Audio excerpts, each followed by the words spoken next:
Welcome to this explainer. If you've ever found yourself pacing around a dealership lot, you've probably wrestled with this exact choice: Toyota or Honda.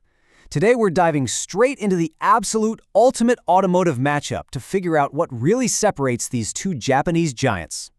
Now, on the surface, they kind of look like identical twins. Both are globally famous for rock-solid reliability, fantastic fuel economy, and engines that just refuse to quit. But when we actually lift the hood and look a bit closer, we start uncovering some distinctly different philosophies. And honestly, these differences pretty much define exactly what kind of driver you are. So to settle the debate, here's our roadmap for today. First, history and brand identity. Second, comparing the core strengths. Third, head-to-head model matchups. Fourth, technology and safety approaches. And finally, number 5, the final verdict.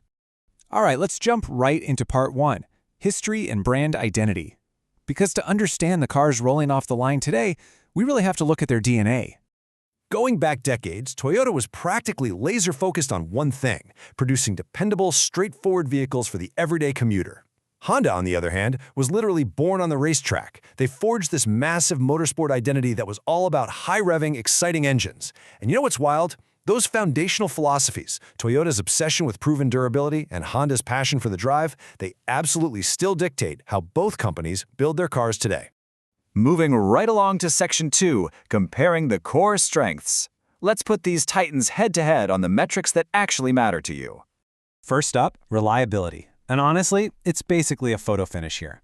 Both have absolutely stellar reputations. But Toyota does edge out a tiny advantage, and it's through pure strategy.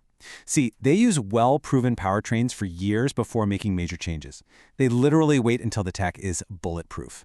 Honda is incredibly reliable too, for sure, but Toyota's sheer stubbornness when it comes to changing parts, that gives them the long-term crown. But flip the script to driving dynamics, and Honda's motorsport roots really shine through. They give you sharper steering, sportier engines, and a car that actually wants to be driven.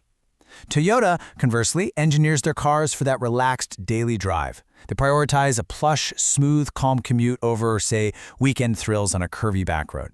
Now, when it comes to fuel economy and hybrids, the pendulum swings right back. Thanks to the legendary Prius, Toyota got a massive, industry-leading head start in the hybrid space. Don't get me wrong, Honda certainly offers some great hybrid tech today, but Toyota just dominates this category through sheer decades-long experience and a huge lineup of proven hybrid options. Okay, Section 3, head-to-head model matchups. Let's take all this theory and walk it straight onto the dealership lot.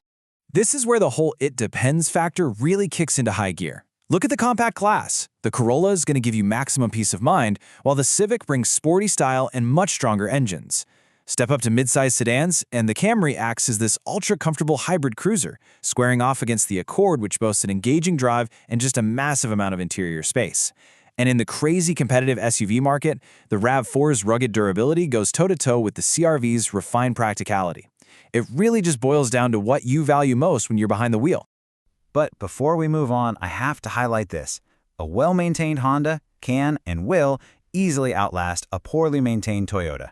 We can debate brand reputations all day long, but at the end of the day, following the service schedule, checking your oil, and doing the basic maintenance matters vastly more than the badge on the grill.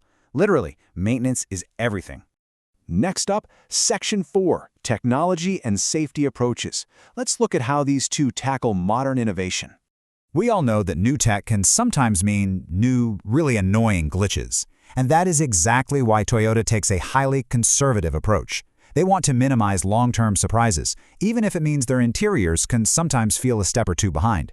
Honda, meanwhile, is way more aggressive. They roll out clever, modern interfaces much faster, taking a few more risks to give you a cutting-edge experience. So it really just depends on your personal risk tolerance for screens and sensors. And here we are, Section 5, the final verdict. It's time for the ultimate split decision. First off, what happens when it's time to sell?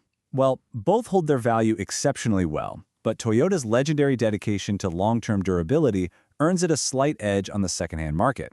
I mean, models like the Tacoma or Land Cruiser, they're practically currency at this point. So to sum it all up, you are a Toyota buyer if you crave maximum long-term reliability. You want the absolute strongest hybrid tech available, you care about stellar resale value, and your priority is a smooth, comfortable commute in a vehicle you can keep for a decade without a single headache. On the flip side, you are a Honda buyer if you want to actually feel the road.